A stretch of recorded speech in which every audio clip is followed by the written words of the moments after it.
Hi friends, சின்ன மருமகள் அடுத்தனே நடக்க போகுதுன்றத இந்த ஒரு வீடியோவில் ஒரு குட்டி பிரமோவாக பார்க்கலாம் வாங்க.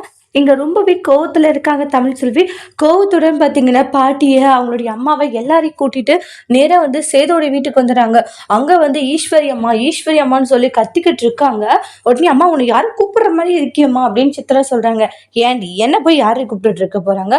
இல்லைம்மா கூப்பிடுறாங்க, சத்தம் கேட்குது இல்லையா? ஆமாடி இப்போ சத்தம் கேட்குதே அப்படின்ட்டாங்க. சரிப்பா போய் பார்க்கலாம் அப்படின்னு சொல்லிட்டு வந்தா அங்க தமிழ் செல்வி அவங்க குடும்பமே நின்றுக்கிட்டு இருக்கு.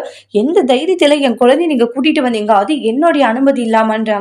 ஏன் உன்னை கேட்டுதான் கூட்டிட்டு வரணும் சட்டம் இருக்கா என்னன்றாங்க. திங்கக்கிழமான குழந்தைய மாத்திக்கணும்னு சொன்னீங்களேன்றாங்க. இதை சொல்ல உங்களுக்கு அசிங்கமா இல்லை? இன்னொரு குழந்தைய கொடுத்துட்டு இன்னொரு குழந்தைய வாங்கிட்டு போகணுவாங்க. அம்மாச்சி கோவப்பட்டு ஈஸ்வரி தேவையில்லாம வேலை பண்ணிட்டு இருக்க, நீ தேவையில்லாம பிரச்சனை பண்ணணும்னு பாக்குறியா? அத்தை நான் ஒன்னும் பிரச்சனை பண்ணணும்னு பாக்கலன்றாங்க. நீ பண்றதுக்கு பேர் என்ன தெரியுமா? அதுதான் அப்படின்றாங்க. ஈஸ்வரி தேவையில்லாம பண்ணிட்டு இருக்க, குழந்தைய கொடு அப்படின்றாங்க. என்னால கொடுக்க முடியாது அத்தன்றாங்க. தமிழ் செல்வி கொடுக்கலன்னா என்ன பண்ணுவேன்னு தெரியாது உங்களுக்கு, என்ன பண்றியோ பண்ணிக்கோணுவாங்க. தமிழ் செல்வி அடுத்து என்ன செய்ய போறாங்கன்னு வெயிட் பண்ணி பார்க்கலாம். தேங்க்யூ.